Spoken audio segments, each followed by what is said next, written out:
What's up, guys? It is I, 5th Rate Duelist, aka Zara Khan, and it has been about 1 year since I started this series, the Road to YCS, where I document becoming a competitive player. And I want to say, we freaking did it. Now, how did my year turn out? I started by playing my budget deck, which we all know I affectionately refer to as Broke Ashes Dolls. Let's see what the damage is. Only $10,000!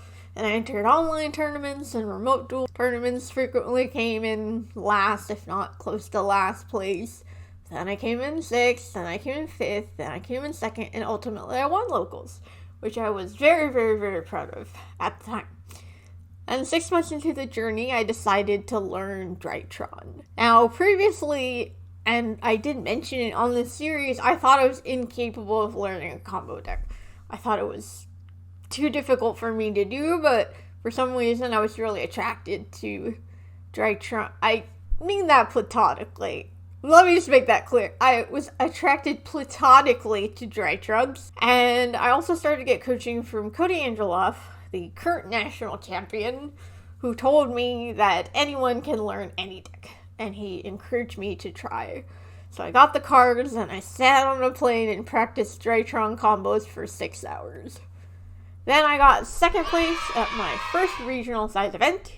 There was a 180-man tournament, and I got 2nd and won like 6 boxes or something like that.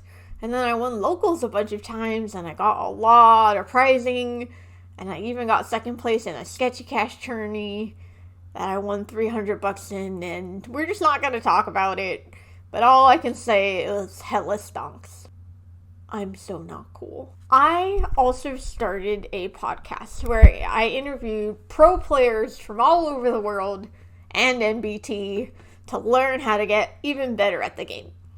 I dueled with a lot of these people, and I even scored some W's, though I do think I got tremendously lucky as well. And you can see the duels on YouTube, and the podcast is on Spotify, Anchor FM, Apple Podcasts, and more. Now, that being said, there was a dark side to it. After achieving a few successes, the game shifted from being something I played for fun. You know, remember me normal summoning Alistair, activate Magical Meltdown to add Alistair to my hand. You know, I was really into doing that sort of thing.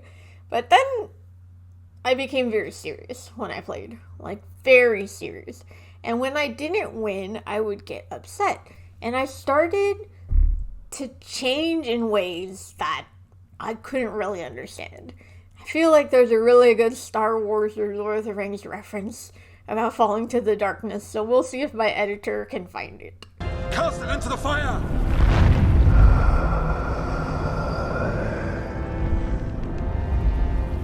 Destroy it! But something happened that changed my perspective. As all along the way, while I traveled around, or even just did online tournaments, I met very, very, very great friends. And I know it's something straight out of the anime, but I do think the most valuable part about Yu-Gi-Oh! Are the friends you make along the way. I entered a 3v3 LCS tournament with my favorite Muslim Yu-Gi tubers, Farfa and MBT.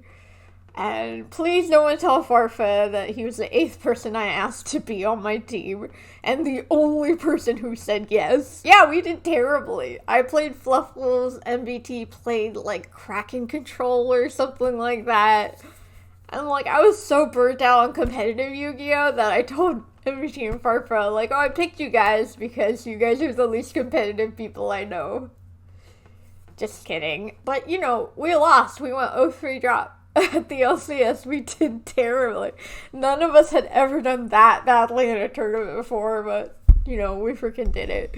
But the thing is that we lost as a team, and we had our last, and we shared our joys, and MBT documents the experience pretty well, which I'll link in the comments. And, you know, I did beat a bird-up player with Fluffles.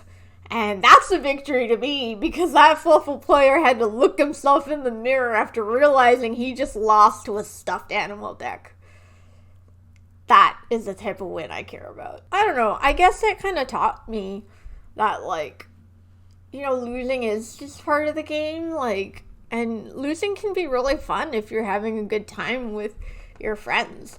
I wasn't mad that we went 0-3 drop. I thought it was hilarious, and I had such a great time with the team name, as we called it, the Unstoppable Tide of it. I also faced Draytron getting hit on the ban list, and after the Dogmatica cards were reprinted in the Mega 10s, I picked up my broke Ashadolls and made average income Ashadolls. I'm back, baby. And proceeded to lose with that deck. Had a small fling with Flindery's Nut. Got him! But it didn't work out because I kept breaking. I learned women in bird costumes, but no matter what, I couldn't stop being weirded out by the artwork of having women in bird costumes. I just wanted to go back to Draytron. Like, Draytron is a good deck copium. Draytron is a good deck copium. So here I am. I was supposed to go to my first in real life YCS this weekend, which was gonna be when I wrapped up the road to YCS, but well, no, that's not happening, so we're gonna keep going until we finally make it to a YCS. And I do want to say thank you so much for all your help and your support. Seriously, aside from the guy who told me that if the first Nibiru is negated, you can activate a second one, y'all have been really helpful. I've learned a lot while streaming on Twitch. I learned a lot from my Twitch followers. I learned a lot from my pro player friends. I just have learned so much in this 1 year. And I hit 4,000 followers on Twitch and 4,000 subs on YouTube. So I really want to say thank you from the bottom of my heart for everything that you've done to help me. So yeah, I'll be doing the remote dual YCS, and I'll do a video on how I do. Hopefully I do okay, but I think the most important thing is to just have fun. Alright, thank you, I'm Zara Khan, and please check out my Twitch at twitch.tv/5th of 8 Duelist.